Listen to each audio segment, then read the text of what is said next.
Hey friend, please subscribe. 1 second for you. Big deal for me. The second we stepped into the Lakeshore Country Club banquet hall in Oak Park, I wanted to walk right back out. Too many chandeliers, too many suits, the smell of polished money in the air. Dana looked amazing in her navy dress, holding Caleb's hand while he fidgeted with the stupid clip-on tie he already hated. "This is insane," I muttered, scanning the crowd. "Why are we even here?" Dana bent down, fixing Caleb's collar with that calm, mom-like precision. "Ice cream after this?" she whispered to him.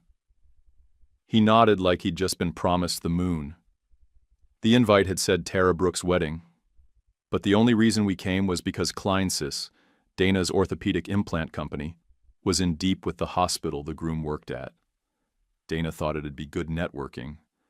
I thought it'd be a disaster. Then I saw her, mid-toast, across the damn room. The bride turned her head, and my gut dropped out like I'd been punched in the stomach. It was Melissa, my sister, 12 years gone. I hadn't seen her since the day they kicked me out. 24 years old, broke, standing in the rain with a suitcase and no plan. I stood there frozen, like a ghost at her own funeral. She saw me. Her eyes locked on mine, went wide. Her champagne glass trembled. Then our parents saw me. Quick note. Before we start, share in the comments. How's your day going, and where are you joining from? And let's continue. Dad moved first. That stiff, fake smile like he was guarding a politician. He came toward us, not fast, but with purpose. Mom followed behind, lips drawn so tight they vanished. "What are you doing here?" she hissed, just loud enough for the table next to us to pause mid-fork. I should have answered, but my throat locked. That memory hit hard. Me on the porch, soaked, humiliated, begging to come in, her turning off the porch light. Dana stepped in. Her voice didn't rise, but it carried. "My husband is on the guest list." Kleinsys was invited by Dr. Ryan Brooks himself. She didn't blink. A few doctors nearby turned at the name. I caught one whispering, "Kleinsys? The Spinal Monitoring System Company?" Recognition spread like spilled wine. Ryan Brooks, the groom, made his way through the crowd. Tall guy, surgeon look. That kind of fake humility rich doctors wear like cologne. His smile faded when he saw Melissa's expression. "You know the founder of Kleinsys?" he asked our parents. Melissa's jaw tightened. She hadn't told him. She hadn't said a damn thing about me. I forced a smile. "Hey, Mel." "Congrats." Her face didn't move, just a twitch near her eye. Ryan looked at her confused. Melissa told me her brother didn't make it through college. That one stung, but I let it pass. I didn't. I graduated trade school while working nights. Then built a company. I kept it cool, but inside I was shaking. Not from nerves, from restraint. Caleb pulled on my sleeve. "Dad, is that lady your friend?" Melissa flinched like he'd smacked her. Ryan blinked. His whole vibe shifted. He looked at me again, really looked this time, and something clicked. I watched Melissa's posture collapse by an inch. The pearls on her neck didn't shine as bright anymore. Her fairy tale was cracked, and I wasn't the one looking for the exit. The air around us shifted, not loud, just tight, focused. Like the wedding had turned into a live surgery, and everyone was suddenly watching our side of the room. Dana kept her cool, sipping champagne like nothing was happening, but her eyes were busy, scanning, measuring. She leaned toward an older man in a charcoal suit and whispered something. He laughed and clapped her on the back lightly. "No way." "You're with Kleinsys?" he said. "We've been using your spinal monitoring systems for a year now. Cut our ICU stays by 28%. He pointed at me. "You're the guy who designed the first-gen boards, right?" I nodded once. "Yeah, and the fail-safe firmware after the rollout issues." He grinned like I'd just given him free money. "You saved us $500,000 in readmission costs. Mercy Detroit owes you a beer." At least Dana kept the conversation flowing, light and natural, like we weren't standing in the middle of a bomb crater. But I saw what she saw. Melissa across the room, surrounded by a few physicians in formal wear, trying to stay poised while sweat started to dot her upper lip. "It's part of my ongoing work in anterior cervical discectomy," she said to them. "We're evaluating long-term outcomes through a slightly modified approach." A young woman in a deep green dress cut in, puzzled. "Wait, didn't the NIH retire that protocol 4 years ago?" Melissa blinked, then laughed just a little too loud. "There's debate in the field." "No, there's not," another doctor said flatly. "That trial ended with a safety halt. Nobody uses that model anymore." She smiled wider, the way people do when they're trying not to drown. From where I stood, I saw Ryan's face change. His hand slipped off her waist. Not angry, just confused. And maybe starting to get embarrassed. He didn't jump in. He just listened, too long for comfort. Mom saw it too. She cut through the crowd fast, that fake grace she always used at fundraisers sliding back into place.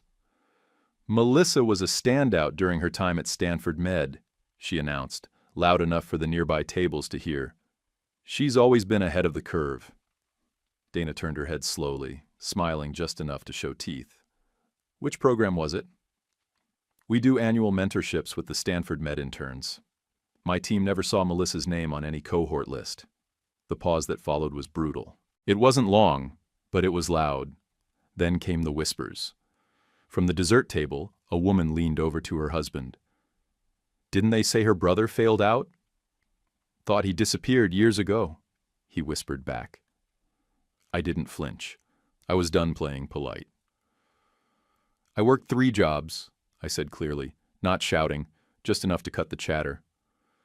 "Put myself through community college and then night school. I never saw a single dime of the family education fund the Cleveland ortho rep, big guy with a badge clipped to his pocket, nodded once.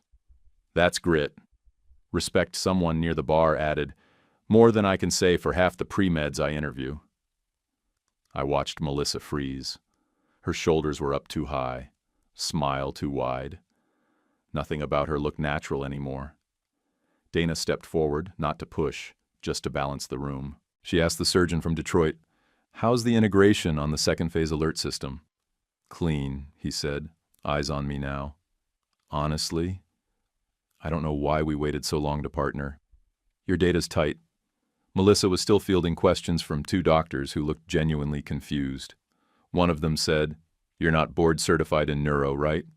"No," she said quickly. "I consult on post-op recovery. It's a hybrid role. Where do you practice?"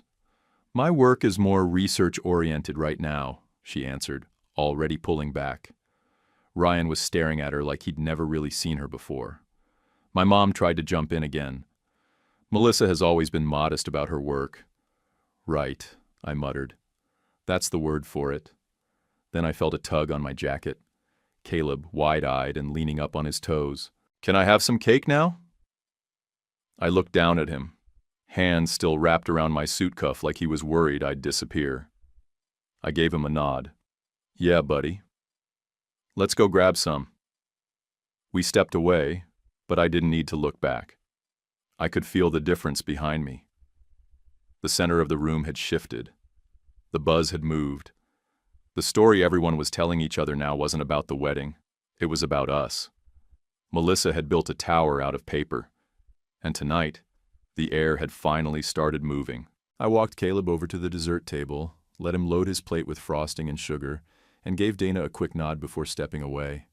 I couldn't stay in that room another minute, not with all those eyes shifting between me and Melissa like we were exhibits under glass. My shirt collar felt too tight, my skin too hot. I moved through the side hall toward the restrooms, needing air more than I needed a mirror. The second I pushed open the men's room door, I stopped short. She was already there. Melissa stood in front of the sink, dabbing at her eyes with a paper towel. Her mascara was smudged. Her hands trembled when she caught sight of me in the mirror. She didn't look like a bride. She looked like a woman holding onto the edge of something with torn fingernails. She didn't say anything right away, just stared at me, waiting for me to back out. I didn't. "Why are you doing this?" she hissed. I shut the door behind me. "Doing what?" "Don't play dumb. You weren't supposed to come back. You were gone."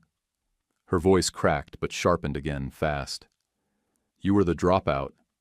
I leaned against the counter, arms crossed, watching her fall apart in real time. Nah, I just wasn't worth the tuition money, remember? She turned to face me fully now, eyes red, breathing shallow. They told me if I wanted Stanford, they couldn't afford to split it. That's what it came down to. One kid got the money. They gave it to me. No shit, I said. You think I didn't know that already? You think I didn't hear them whispering about investing where it matters when they thought I was asleep on the couch? She flinched like I'd smacked her, but I wasn't yelling. I was just done pretending I hadn't seen all of it the first time around. They said you wouldn't finish, she muttered. Said you had no plan. I didn't have money. That's different. Her jaw clenched. She looked down at her heels like they had answers. Then she let out this bitter little breath. I didn't even want to be a doctor. I wanted... She stopped herself, shaking her head. I wanted the image. I wanted people to look at me and believe I mattered. I stared at her for a second, making her sit in it. And I just wanted to build something real. Something that worked. She took a step back. Her whole body was shaking now, like she couldn't hold the mask together anymore. You don't understand, she said softly. I was scared. You were always better at making things happen. People liked you. I knew the second you figured out how to use it, you'd leave me behind. I felt something shift in my chest. Not pity exactly, just clarity. For all her performance, this wasn't someone with power. It was someone who'd spent her whole adult life covering up a lie that started when she was 19 and scared of not being enough. You were right to be scared, I said. My voice didn't rise. It didn't need to. She turned toward the sink again, wiping at her face like it could erase the night. Her mouth opened like she wanted to keep talking, but nothing came out. I walked to the sink next to hers and turned on the water. Washed my hands. The silence between us stretched tight, heavy with 12 years of silence and a room full of witnesses who'd started seeing her clearly for the first time. She spoke again, barely a whisper now. You're going to destroy me. No, I said, drying my hands with slow, methodical movements. You did that yourself. I just showed up. When I stepped out of the bathroom, I saw Dana and Caleb waiting near a row of coat hooks. Dana didn't ask what happened. She didn't have to. Caleb looked up from his frosting-smeared plate. Mom said we can go soon. You done?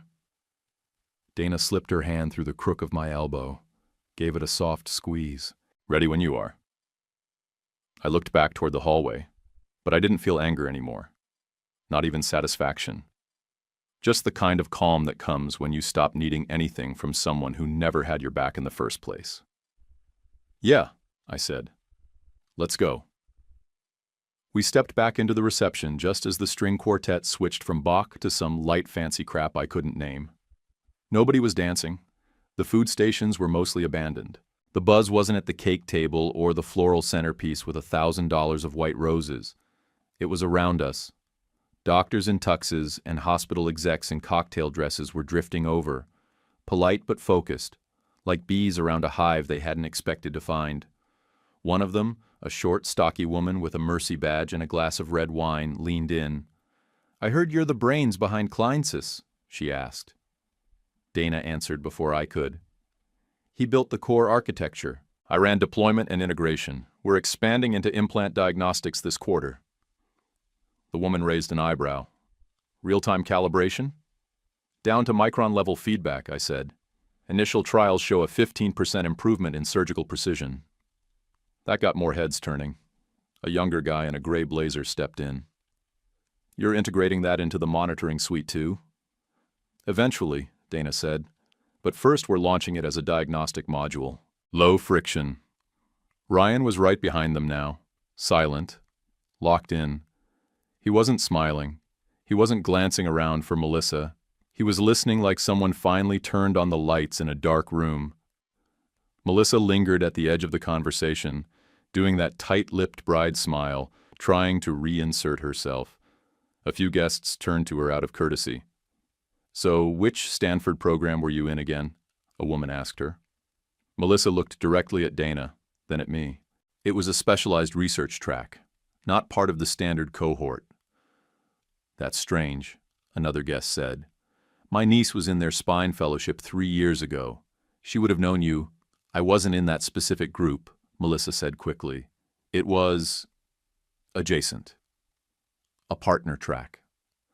Her voice had a quiver she couldn't hide anymore. The charming, polished bride was gone, just a tired, cornered version of herself now, clutching a flute of champagne like it could hold her up. Then Dad stepped in. He moved through the crowd with that old practiced stride, arm around Melissa, voice sharp with authority. Let's not make this about old history, he said. This is Melissa's big day. We should be celebrating her and Ryan. His eyes landed on Ryan like he expected backup. Ryan didn't blink. We don't want to lose focus, Dad added, pushing forward. Let's bring it back to Melissa, not... He waved vaguely toward me.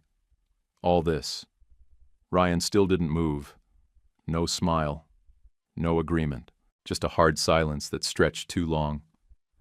Caleb tugged my sleeve again, voice too loud in the stillness.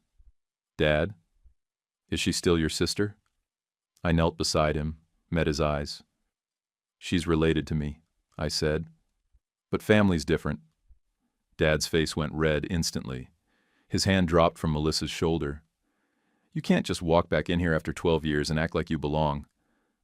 I stood up straight, taller than him now, heavier too. I didn't walk back. I was invited. Dana's company was invited, and I built a life you never thought I could. The air in the room dropped 10 degrees. Dana didn't say a word. She just reached into her clutch and handed me the envelope we'd brought in case things went sideways. It wasn't a plan. It was a message. I walked past my father and stepped right up to Ryan. Congrats again, I said, and handed him the envelope. He opened it carefully, looked inside, and pulled out the certificate. I saw the flicker in his expression as he read the words, "One symbolic share of Kleinsies Incorporated. Granted in professional courtesy." His brow furrowed slightly. You're offering me a small token, I said. No strings, just recognition. Welcome to the next chapter. He looked at me, then back at Melissa. His jaw tightened. I could see the storm brewing behind his eyes. He wasn't angry, not yet, just finally realizing how much he didn't know. Melissa reached for his arm. Ryan! He stepped away from her touch without looking at her. I didn't need to stay there. The shift was already in motion. Ryan had heard the conversations, seen the hesitation, watched her dodge every question. The doubt was permanent now. The moment was past saving. Melissa's hand hung midair, forgotten. Dad opened his mouth like he had something to say, but nothing came out. He just looked at me, eyes filled with something that wasn't anger. It was fear. Fear that maybe the version of me they'd tried to erase didn't just survive. Maybe I was doing better than all of them. I walked back to Dana and Caleb, buttoning my jacket as I moved. No strut, no victory lap. I didn't need one. Behind me, Melissa stared like the floor might open up under her. She wasn't in control anymore. And she knew it. A month later, the wedding felt like it had happened in a different universe. The chaos, the whispers, Melissa's frozen expression. It was all background noise now. My world had moved on.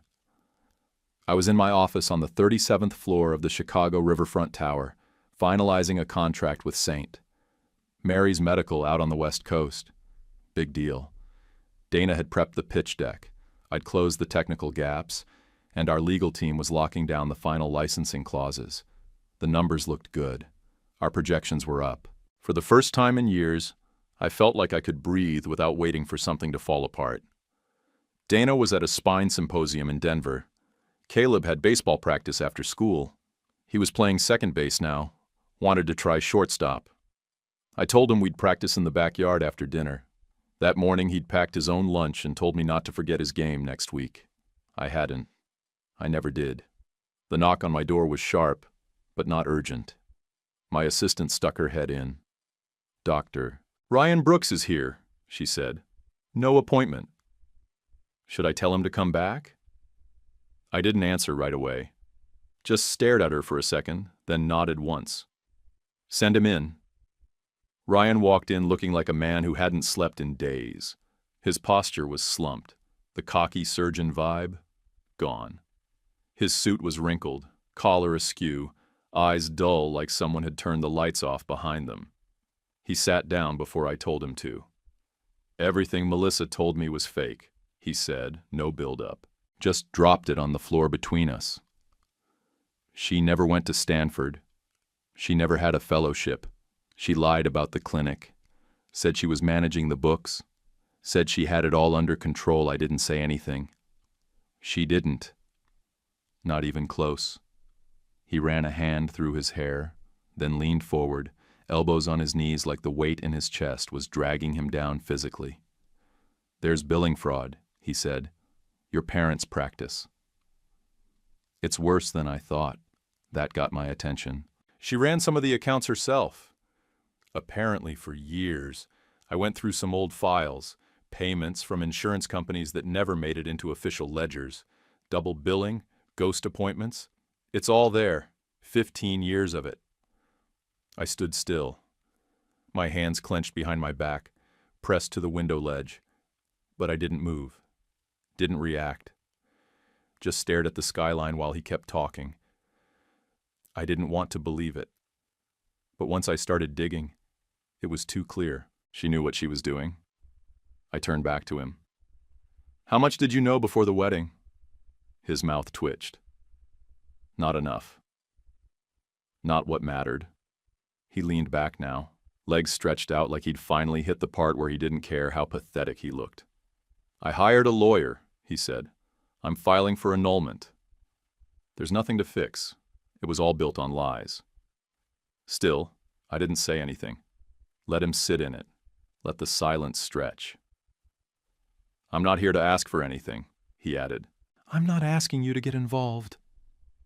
I thought you should know he didn't mean that. Not fully. The question was in the room, whether he wanted to admit it or not. He was hoping I'd offer something. Advice. Help. Maybe a piece of the wreckage to stand on. I didn't give him anything. I'm not stepping back into that mess, I said. Not again. He nodded slowly, looked down at his hands like they didn't belong to him anymore. I get it, he said. You already won. I watched him carefully. He wasn't angry. He was hollowed out, like the reality of it all had scraped him clean from the inside. I thought I knew who she was, he said quietly. I didn't. I shrugged. She doesn't even know who she is. He stood. Thanks for your time. I stepped forward, shook his hand out of habit more than anything. It was clammy, weak, like all the structure he used to hold together his life had melted. He paused at the door. And I'm sorry, for what it's worth, for believing what they said about you. I stopped needing an apology a long time ago. He nodded once, then walked out without another word. The door shut behind him, and I turned back to the city. I didn't feel satisfaction, not even relief, just pity. Not for him, not exactly. Not even for her. Just for the whole mess of it.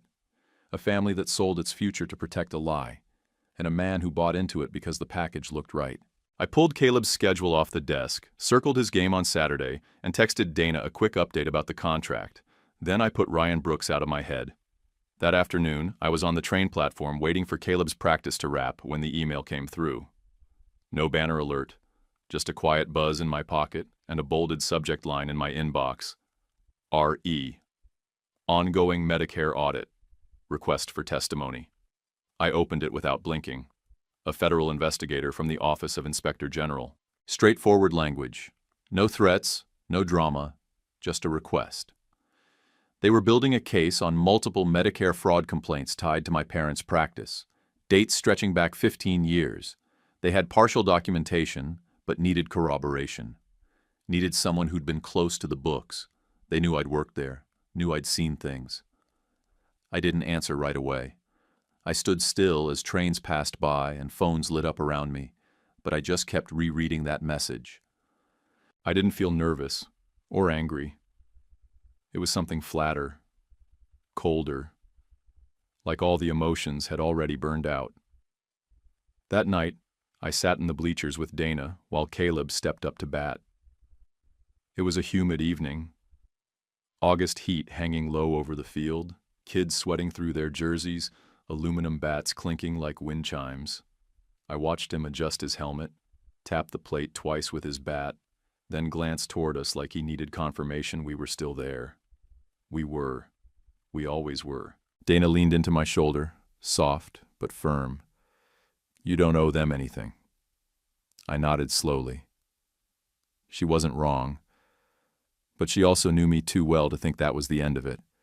They didn't deserve silence either, not the patients, not the elderly folks who thought they were getting clean care, not the interns who'd been roped into clerical fraud without realizing it, not the nurses who'd walked away in silence because speaking up meant losing everything.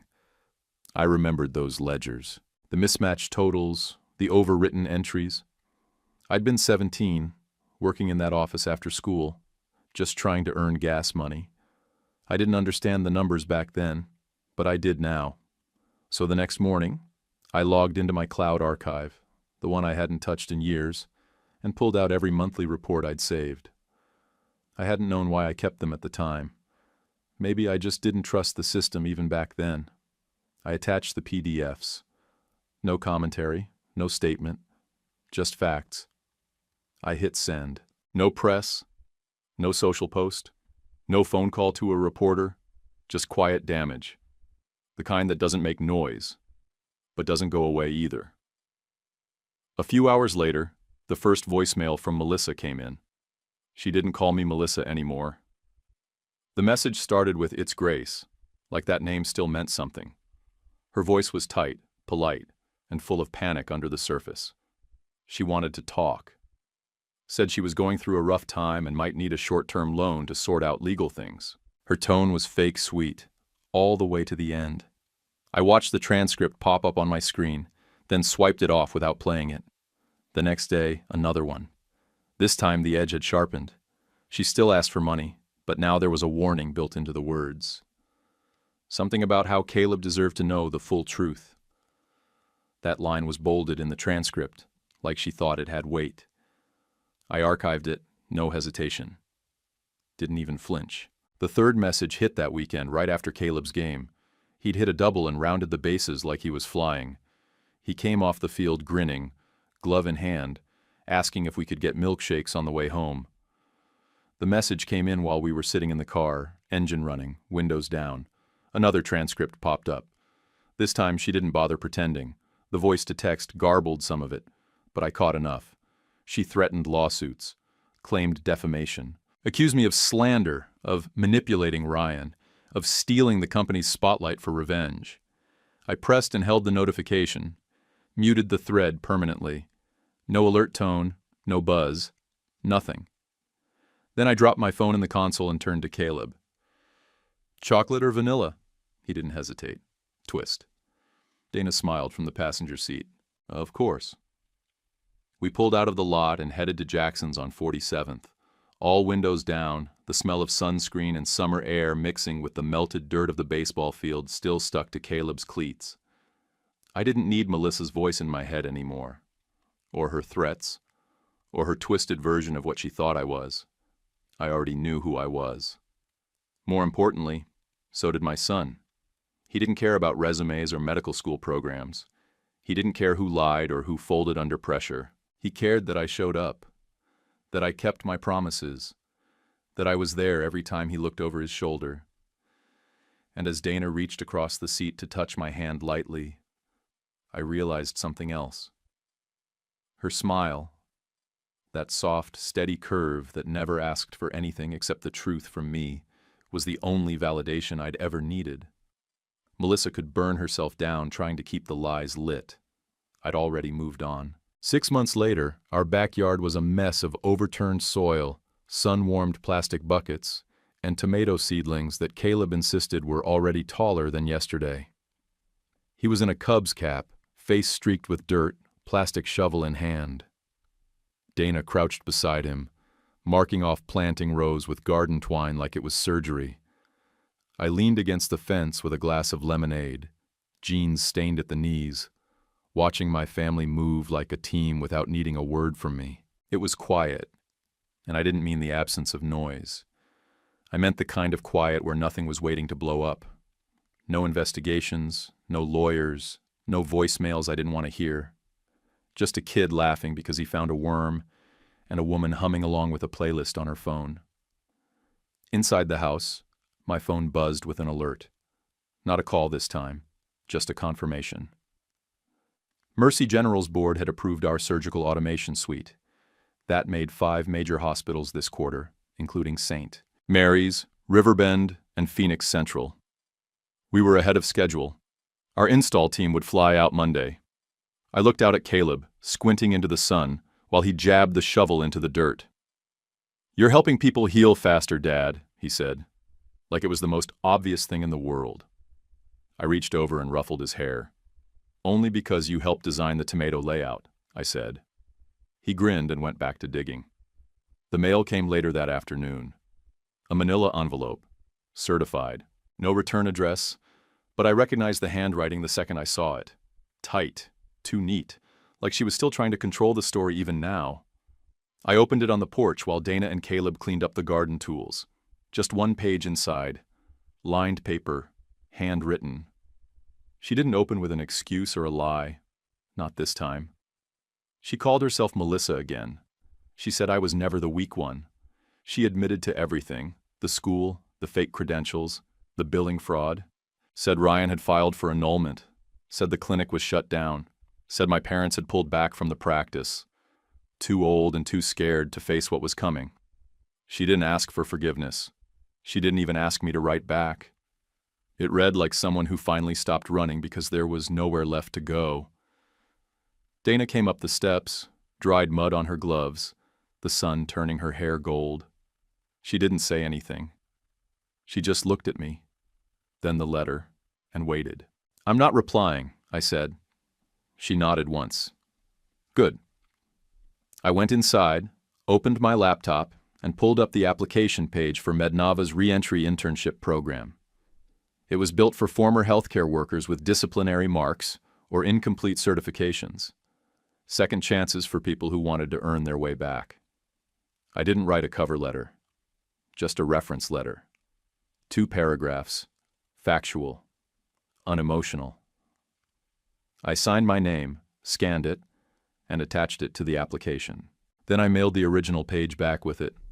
Not mercy, just a path. She could take it or leave it. That part wasn't up to me. A few weeks later, I was in St. Louis for a healthcare innovation expo.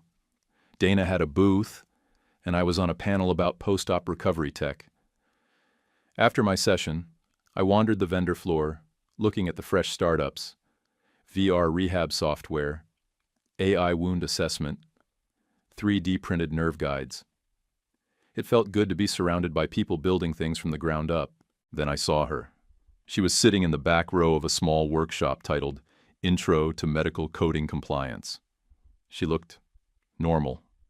No pearls, no French twist, just slacks, a basic blouse, and a notebook open in her lap. She had a pen in her hand and a backpack at her feet. Watching. Listening.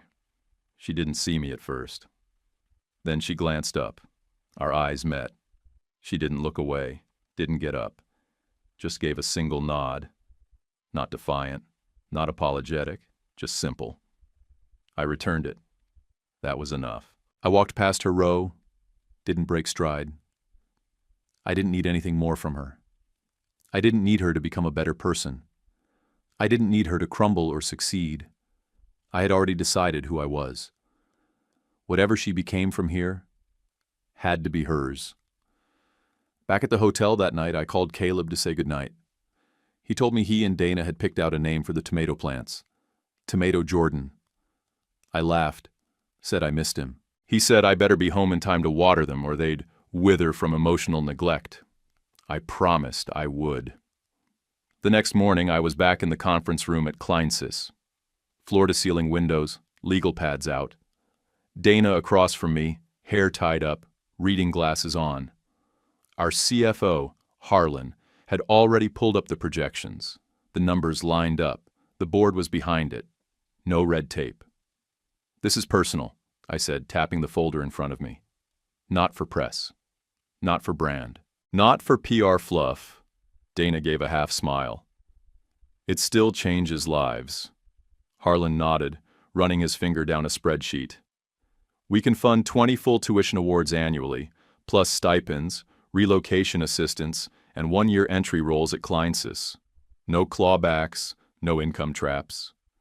"Good," I said. "That's the line. No strings." He adjusted his glasses. "Name?" I looked over at Dana. She didn't say a word. She knew. "The Foster Medical First Gen Fund," I said. "No legacy names. No family tribute. Just mine. Reclaimed." It was the first time I'd said it in a room full of professionals, Foster, and felt no hesitation. I hadn't been proud of it for a long time, not since they threw me out and told the extended family I'd flunked out of life. That name used to feel like a bruise. Now it felt earned. We locked in the framework by noon. Harlan would draft the legal structure. Dana would oversee the mentorship track. First round of applications would open in the spring. Every awardee would get a seat at our table, inside the labs, in strategy rooms, building the next wave of surgical systems. No prestige admissions, no old money, just raw grit. It was a silent answer to what they'd tried to take from me. The education, the support, the belief that I could be more than a problem to manage. I drove home with the windows down, summer air thick but alive. Caleb was already at the dinner table, sketching something with crayons. A robot, I think, but it had way too many arms. Dana slid a plate across the table to me, pasta and grilled squash. "Eat before it goes cold," she said. Then, like always, she let the space breathe. I waited until after Caleb cleared his dish, then told him, "We're starting something new," I said. "A scholarship." He squinted. "Like money?" "Like helping kids who didn't get a fair shot."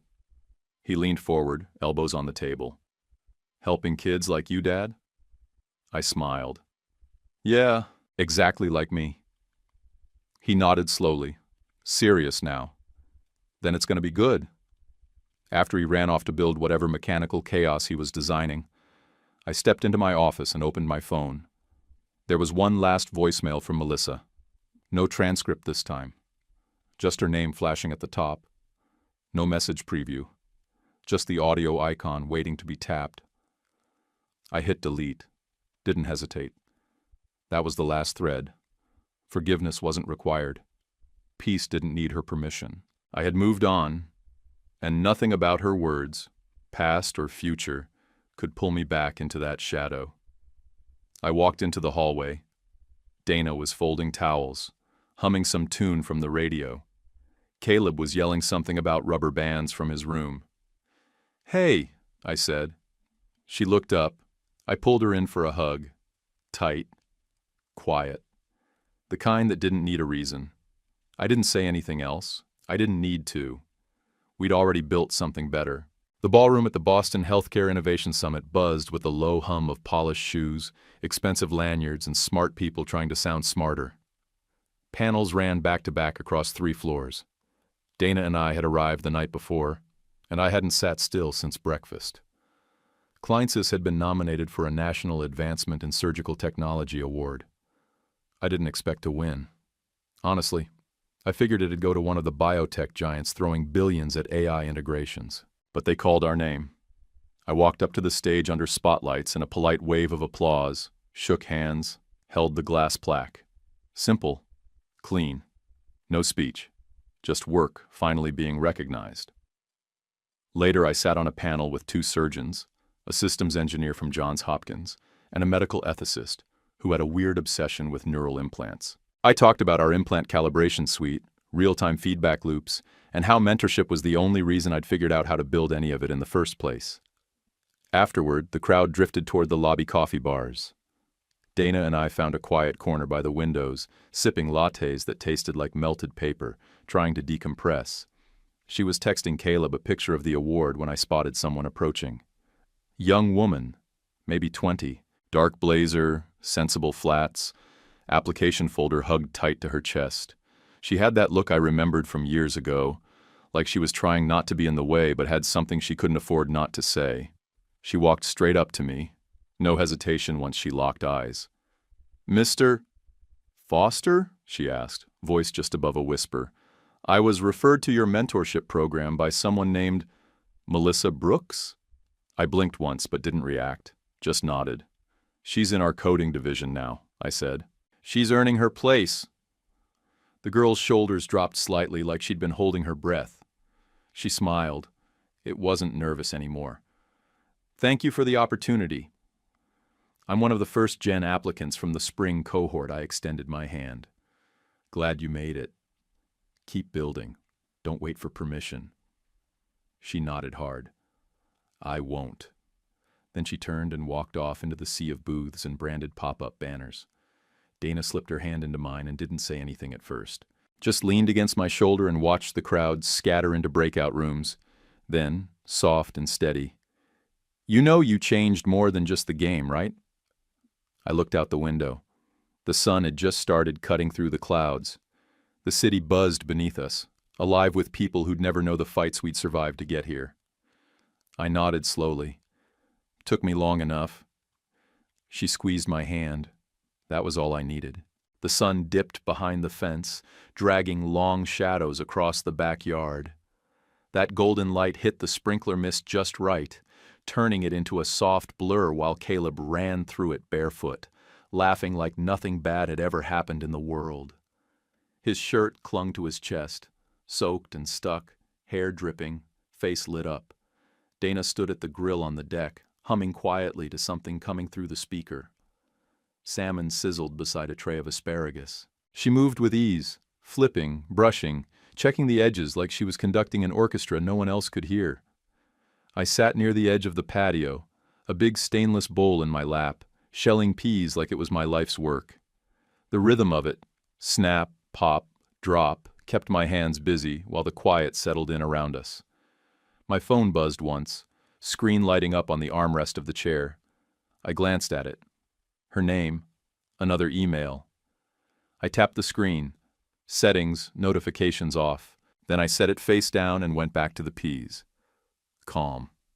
No need to read it. No need to engage. "Dad! Catch!" I looked up just in time to get smacked in the chest with a soaked, half-deflated foam ball. Caleb was already laughing before I caught it on the second bounce. I grabbed it off the ground and stood up. "You trying to knock me over?" I called out. He beamed. "You said you used to play." Dana turned her head. Teasing smile locked in place. "Still got those hands?" "Barely," I muttered, tossing it back. My throw was off, but he snagged it and spun like he'd won the World Series. The sprinkler hissed and clicked behind him. The grill flared once. Dana dropped the heat and flipped the last fillet onto a wooden platter. The smell floated over. Citrus glaze, cracked pepper, a little smoke. She brought the tray over and I followed her inside, brushing pea shells from my jeans. I didn't think about my parents anymore. Not in a bitter way, not with heat behind it. Just not at all. They were a different life, a closed door, nothing behind it that I needed. We ate at the kitchen island, windows still open, Caleb wrapped in a towel, asking 1,000 questions about how photosynthesis worked. Dana handed him a grape popsicle for dessert, and he called her Coach Mom, like it was the greatest nickname ever invented. Later, I watched him fall asleep with a comic book open on his chest, mouth slightly parted, hair still damp from the yard. I closed his door and walked down the hallway, the floors creaking in that familiar old house way. I stepped back out to the deck, looked over the yard, and sat down with the last of my lemonade. Some people go back to settle scores, revisit the wreckage, fight for recognition, stay stuck in a loop that doesn't care how it started. I didn't go back. I moved forward. I planted something better, and it's growing. Do you think he should have forgiven Melissa? Or was silence the better choice? Drop your answer in the comments. If you like the story, hit like and subscribe. It's just one click, but it means a lot to us.